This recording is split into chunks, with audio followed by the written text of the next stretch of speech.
Let's talk about Yahusha and the price he had to pay. Let's talk about what price the Mashiach Yahusha had to pay and why. Now this is Shemoth Exodus 24 after Moshe had given the 10 Commandments.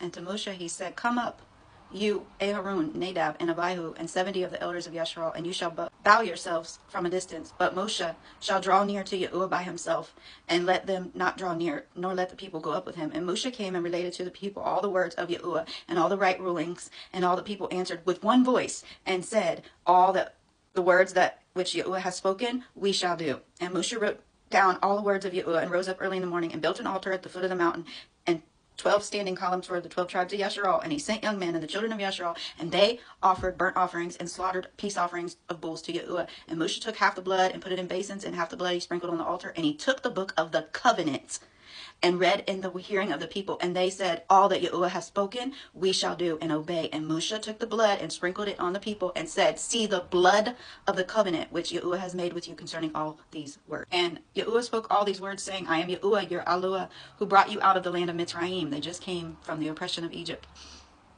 "You have no other mighty ones against my face. You do not make for yourself a carved image. You do not bow down to them nor serve them. For I, Yahuwah, your Eloah, am a jealous Eloah, visiting the wickedness of the fathers on the children to the third and fourth generations, to those who hate me." Now we see here in Ezekiel 16, the Most High Yahuwah has chosen Yasharal, or Israel, and adorned Yasharal as his bride. "In fine linen and covered you with silk. I adorned you with ornaments and put bracelets on your wrists and a chain on your neck. And I put a ring on your nose and earrings in your ears, and a crown of adorning on your head. Thus you were adorned with gold and silver, and your dress was of fine linen and silk and embroidered cloth. You ate fine flour and honey and oil, and you were exceedingly pretty and became fit for royalty."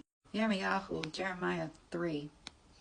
Yahuwah said to me in the days of Yoshiyahu, the sovereign, "Have you seen what backsliding Yasharal has done? She has gone up on every green mountain and under every green tree, and there committed whoring. And after she had done all these, I said, 'Return to me,' but she did not return. And her treacherous sister Yahudah saw it, and I saw that for all the causes for which backsliding Yasharal had committed adultery, I had put her away and given her a certificate of divorce." If an sin was committed, a trespass that went against the commandments of the Most High Yahuwah, a male, perfect bull or ram had to be slain as atonement for that trespass. That on the 10th day of the month, they take a lamb for themselves, a male, a perfect one, and all the assembly of Yasharal shall kill it between the evenings. The Most High tells him to go marry a whore, because the land of Yasharal has utterly whored away from him. The Most High saying he's going to punish Yasharal for the days of the Baals, where they worshiped the false deity Baal, also known as Lord, because they forgot Yahuwah.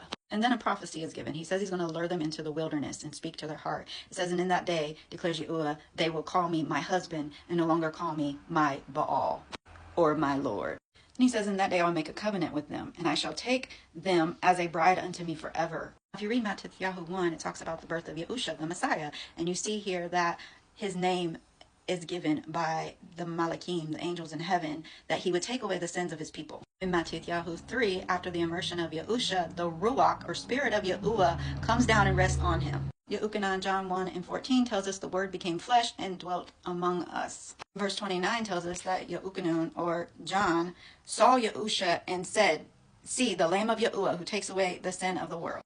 Verse 45 says, "We have found him whom Moshe wrote of in the Torah and the Nevi'im, the prophets, Yahusha of Nazareth." Yahusha says in Yahukanan 6:38, "I have come down out of the Shamayim heavens, not to do my own desire, but the desire of him, my Father who sent me." Yahukanan John 12:3 tells us that Miriam took a liter of nard and anointed the feet of Yahusha. Verse 7, Yahusha saying, "Leave her alone. She has kept this for the day of my burial." Chapter 13 of John tells us that Yahusha, knowing that his hour had come, for it was the feast of Pesach, or Passover, and that Yehuda, or Judas, would deliver him up. Chapter 18 of John, we see here that Yahusha's telling the sovereign Pilatus, he's saying, Yahusha answered him, "Do you say this of yourself?" Because he had asked him, "You are the sovereign of the Yahudim?" And Pilatus answered, "Am I Yehudi? Your own nation and the chief Kohanim, or the chief priest, the high priest, have delivered you to me." He asked him, "What did you do?" He told the Yahudim he found no guilt in them. But the Yahudim answered him, "We have a law, and according to our law he ought to die, for he has made himself the Ban, the son of Yahuwah." Yahusha says, I am a sovereign. For this I was born, and for this I have come into the world, that I should bear witness to the truth. In Luke 5:35, Yahusha says, the days shall come when the bridegroom is taken away.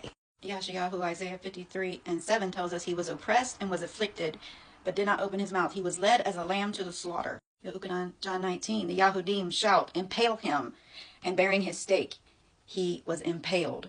And on the stake they put Yahusha of Nazareth, sovereign of the Yahudim. Mashiach loved us and gave himself up for us as a gift and an offering to Yahuwah for a sweet-smelling fragrance. Isaiah 53 tells us that Yahuwah was pleased to crush him and laid sickness on him. And he made himself, Yahusha made himself an offering for guilt. That with Yahusha, with the precious blood of Mashiach, we were redeemed. With Mashiach, the Lamb, unblemished and spotless, foreknown indeed before the foundation. I am the way, the truth, and the life. No one comes to the Father except through me. In my Father's house are many places. I go to prepare a place for you. Romans 10:4 tells us, Mashiach, Yahusha, is the goal of the Torah unto righteousness to everyone who believes. You confess with your mouth that Yahusha is master and believe in your heart that Yahuwah has raised him from the dead. You shall be saved. Everyone who calls on the name of Yahuwah shall be saved. Yahusha says, truly, truly, I say to you, he who believes in me possesses everlasting life. And here's that reward of eternal life. And I heard a voice of a great cloud, of a sound of many waters, and as the sound of mighty thunder, saying, Hallelujah, for Yahuwah Al Shaddai reigns. Let us be glad and rejoice and give him praise, for the marriage supper of the Lamb has come, and his wife prepared herself.